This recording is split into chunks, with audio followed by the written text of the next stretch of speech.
like to thank the government of South Africa for having given me the opportunity to be the ambassador of South Africa in Japan.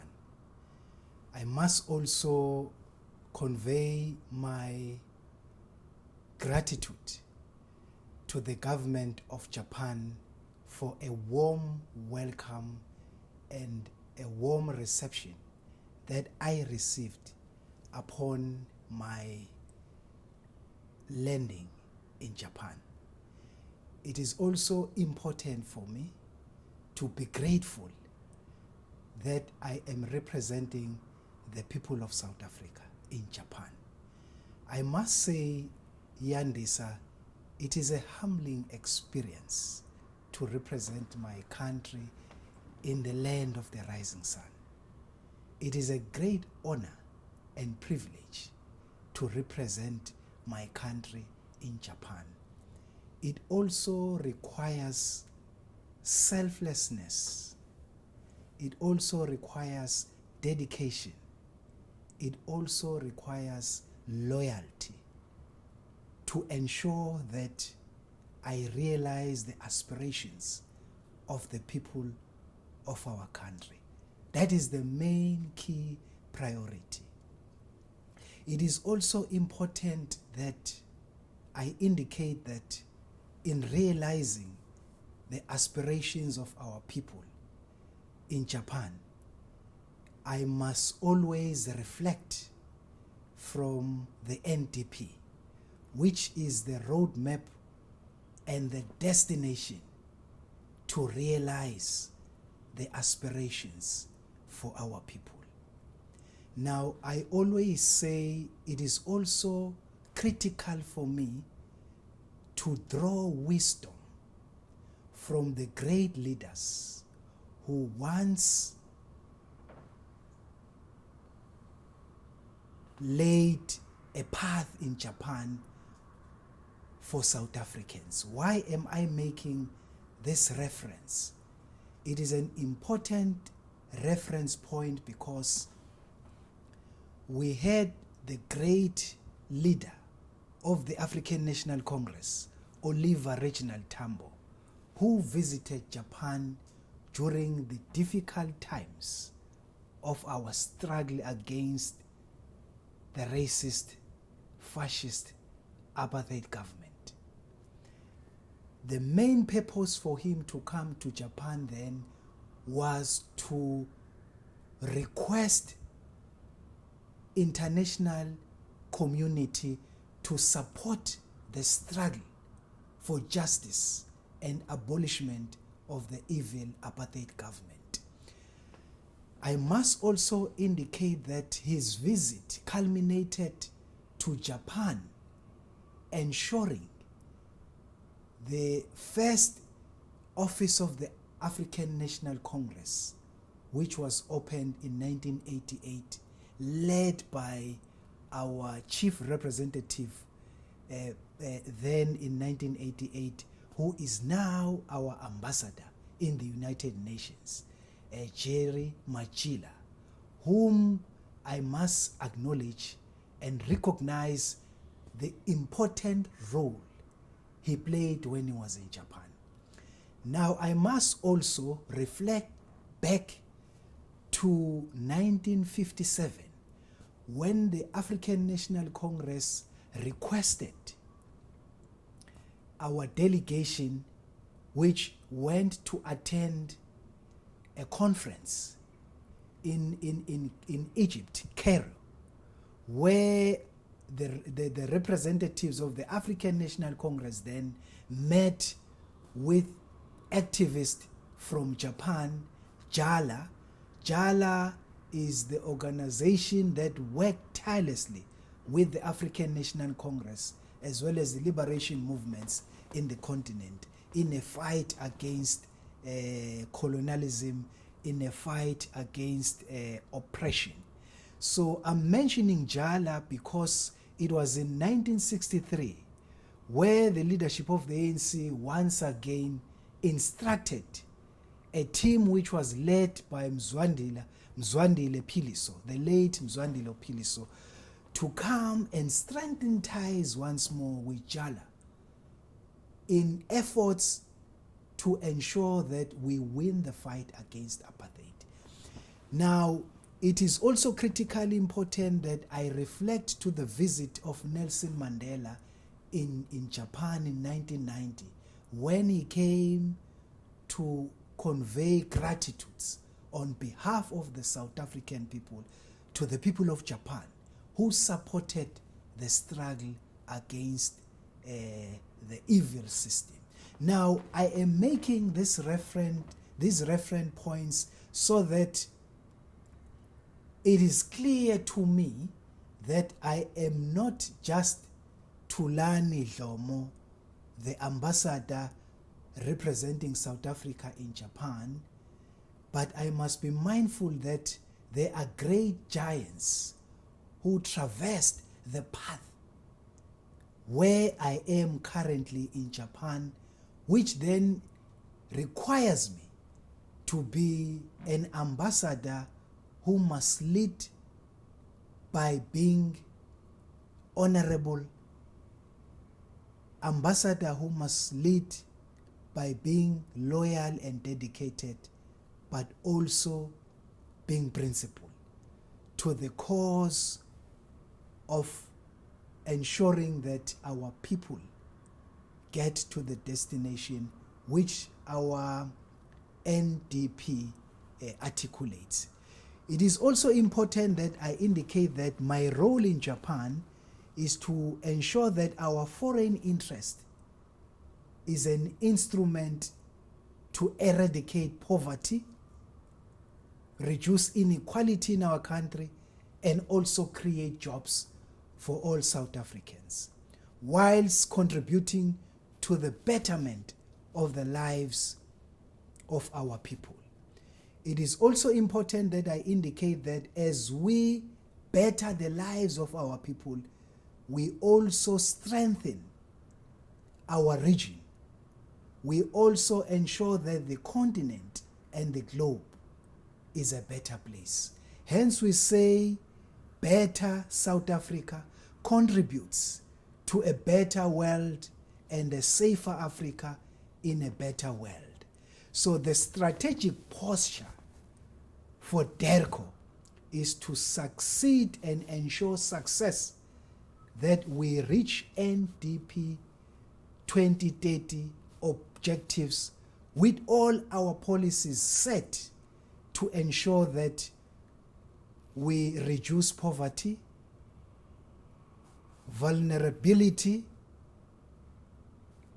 efficient labor markets, and promote health, and promote and ensure education that is quality education, and also ensure that human settlement for our people is not an issue. Therefore, positioning South Africa in the world. The main fundamental task is to position South Africa in the world. Being in Japan is to now ensure that I strengthen political relations between our two countries and ensure that structured bilateral mechanisms for economic diplomacy are realizable in Japan. But then also one must take into consideration that we understand that our relations with Japan dates back to 1918 when the Japanese consulate was established in Cape Town. Now, this makes my assignment not an easy assignment because I have a responsibility to strengthen bilateral relations that have grown from strength to strength since 1918, but also important to state and note that since 1992, our diplomatic relations with Japan were strengthened further and went to strategic cooperation partnership in 2010. So it is an assignment that truly requires selflessness, dedication, loyalty, and focus, and being clear with the vision, NDP, which is a destination to realize the objectives of our people, to better their living conditions and to ensure that our people have economic empowerment.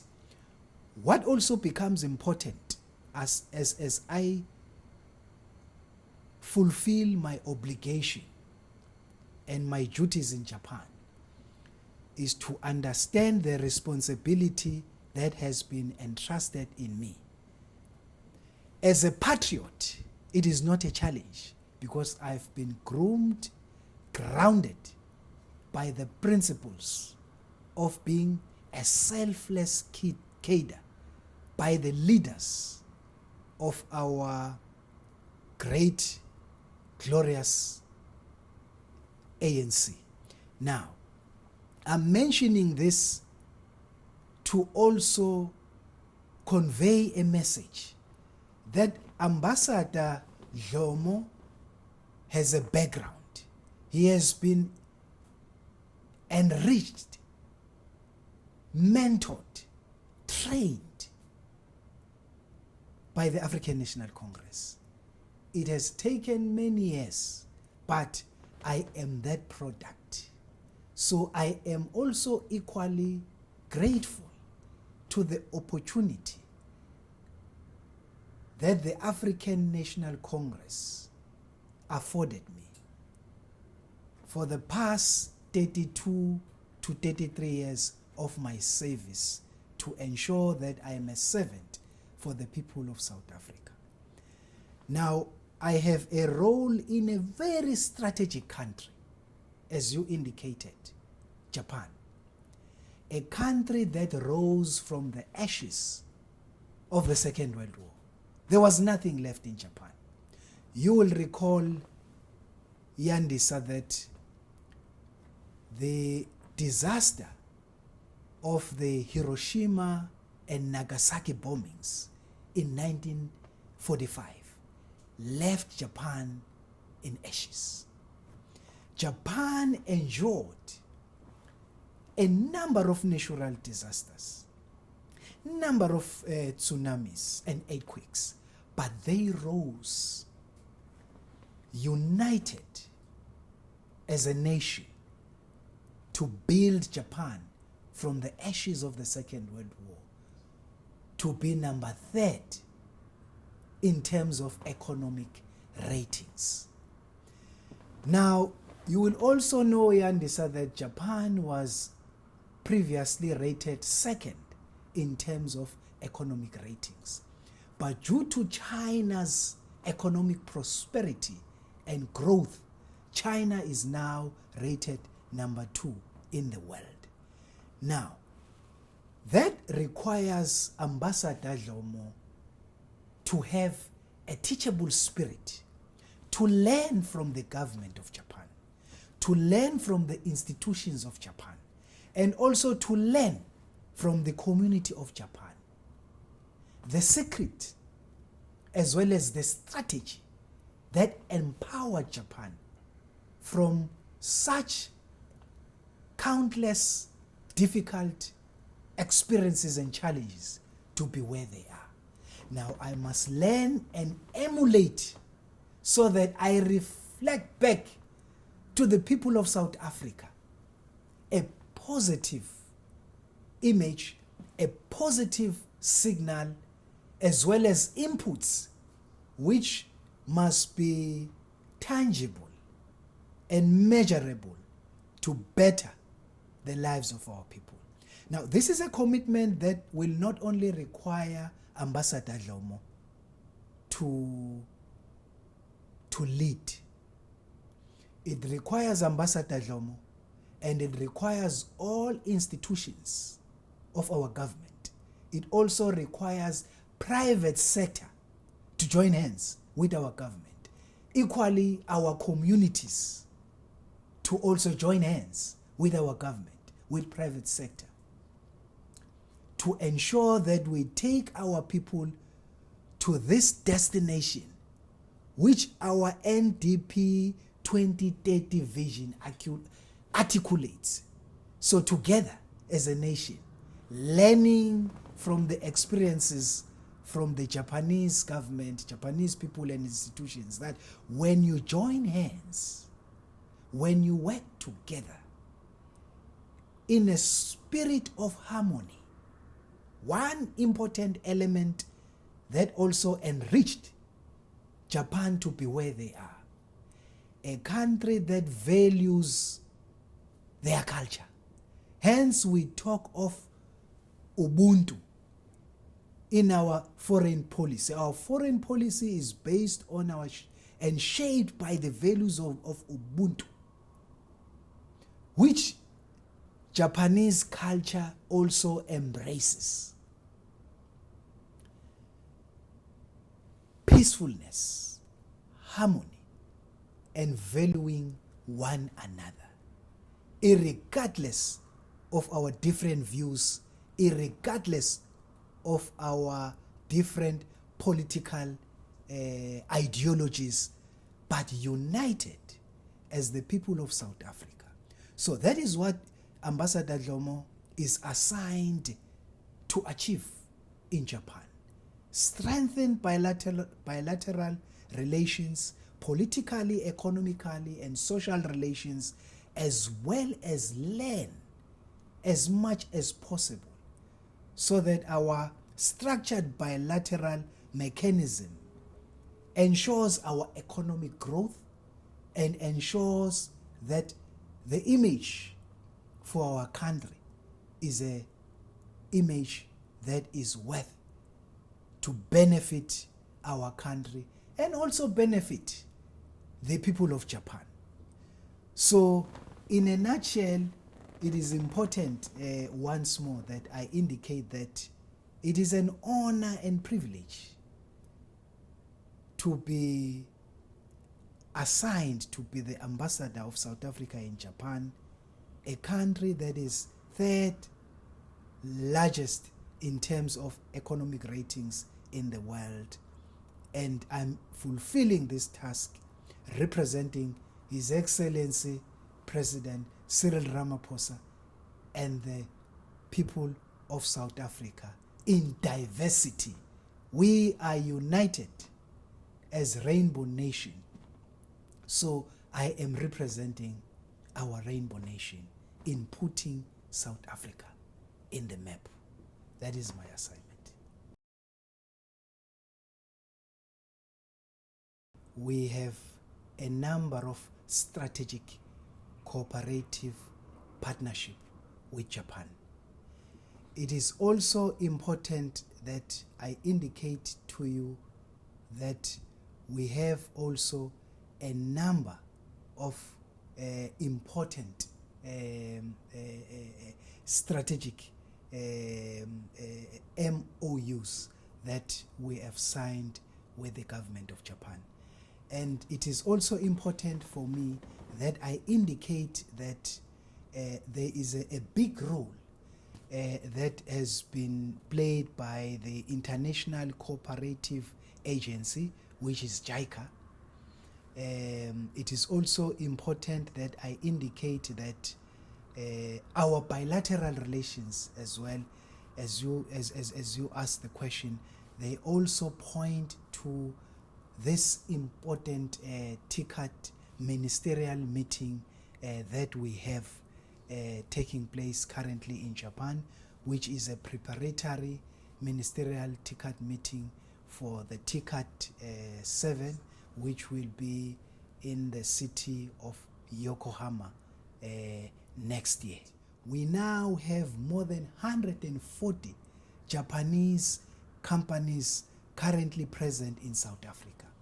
And these 140 plus Japanese companies which are present in South Africa, they contribute to more than 150,000 jobs to our people in South Africa. Not only contributing to 150,000 jobs to our people, they also contribute to skills transfer. So something that is very important that we must also indicate. I must also state that our bilateral relations with Japan ensured that our total bilateral trade between our two countries, as it was stated in 2017, we were at 93.2 billion rands. And these bilateral relations, this bilateral trade between our two countries are in favor of South Africa by 17.8 billion rands, with export to Japan at 55.5 million and imports to Japan at 37.7 billion, an average approximately which is 28.751 billion rands.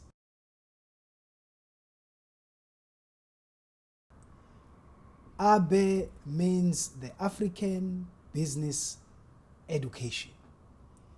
It was an initiative that was introduced at the 5th Tokyo International Conference on African Development in 2013 as an initiative to support the ongoing dynamic growth in the countries in Africa with strong public-private partnership.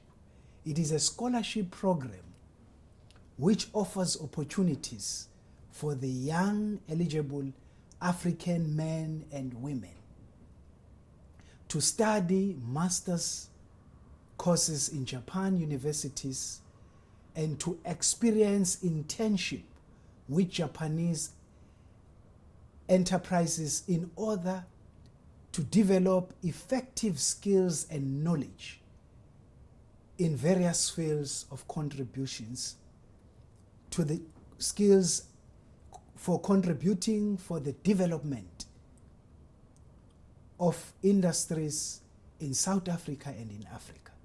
It is also important for me that I state that in 2015, when President Cyril Ramaphosa visited Japan in his capacity then as our Deputy President of South Africa, he acknowledged Japan for its valuable partnership in terms of education, in terms of educating and providing the skills to the youth of South Africa. He thanked the Japan International Cooperation Agency, the JICA, for advising the Department of Basic Education on promoting education in mathematics. He added,